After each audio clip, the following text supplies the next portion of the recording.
কখনো ভেবেছ একটা নিউক্লিয়ার বোমা কতটা ধ্বংস করতে পারে? একটা বিস্ফোরণ কি সত্যিই পুরো একটা দেশ মুছে দিতে পারে? প্রথমেই একটা সত্য জেনে রাখো, কোনো এক নিউক্লিয়ার বোমা পুরো বড় দেশকে মানচিত্র থেকে মুছে ফেলতে পারে না, কিন্তু একটা বড় শহরকে কয়েক মিনিটে নিশ্চিহ্ন করে দিতে পারে। এখন আসল বিজ্ঞানটা বুঝো। নিউক্লিয়ার বোমা সাধারণ বারুদের মতো কাজ করে না। এটা চলে পরমাণুর শক্তিতে। এর ভেতরে থাকে বিশেষ রেডিও অ্যাক্টিভ পদার্থ, যেমন ইউরেনিয়াম 235 বা প্লুটোনিয়াম 239। এর সাথে থাকে নিখুঁতভাবে সাজানো এক চেইন রিঅ্যাকশন সিস্টেম। যখন বোমা অ্যাক্টিভেট হয়, ভারী পরমাণুগুলো হঠাৎ ভেঙে যেতে শুরু করে। এটাকেই বলে নিউক্লিয়ার ফিশন। একটা পরমাণু ভাঙে, শক্তি বের হয়, আর বের হয় নতুন নিউট্রন। সেই নিউট্রন অন্য পরমাণুকে ভাঙে, তারপর আবার নতুন ভাঙন। এই প্রতিক্রিয়া মাইক্রোসেকেন্ডের ভেতর লক্ষ কোটি বার ঘটে যায়।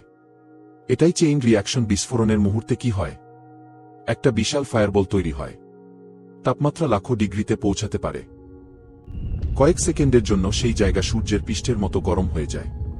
চারপাশের বাতাস হঠাৎ প্রসারিত হয়ে একটা সুপারসনিক ব্লাস্ট ওয়েভ তৈরি করে, যা কয়েক কিলোমিটার পর্যন্ত ভবন ভেঙে ফেলতে পারে। প্রচণ্ড তাপ আর আলোর ঝলক ত্বকে মারাত্মক পোড়া সৃষ্টি করতে পারে। এর সাথে বের হয় গামা-রে আর নিউট্রন, যা ডিএনএ পর্যন্ত ক্ষতিগ্রস্ত করতে পারে। যদি বিস্ফোরণ মাটির কাছাকাছি হয়, তাহলে মাটি আর ধ্বংসাবশেষ রেডিও অ্যাক্টিভ হয়ে বাতাসে উঠে আবার নিচে পড়ে। এটাকেই বলে নিউক্লিয়ার ফলআউট। এখন প্রশ্ন, প্রভাব কতটা বড় হতে পারে?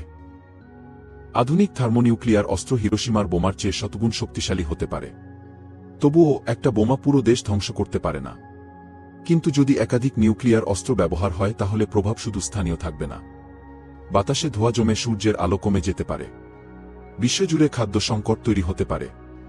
এটাকেই বলে নিউক্লিয়ার উইন্টার। মানে আসল ভয় শুধু বিস্ফোরণ না, বরং তার পরের চেইন রিঅ্যাকশন, পরিবেশগত, রাজনৈতিক আর মানবিক বিপর্যয়।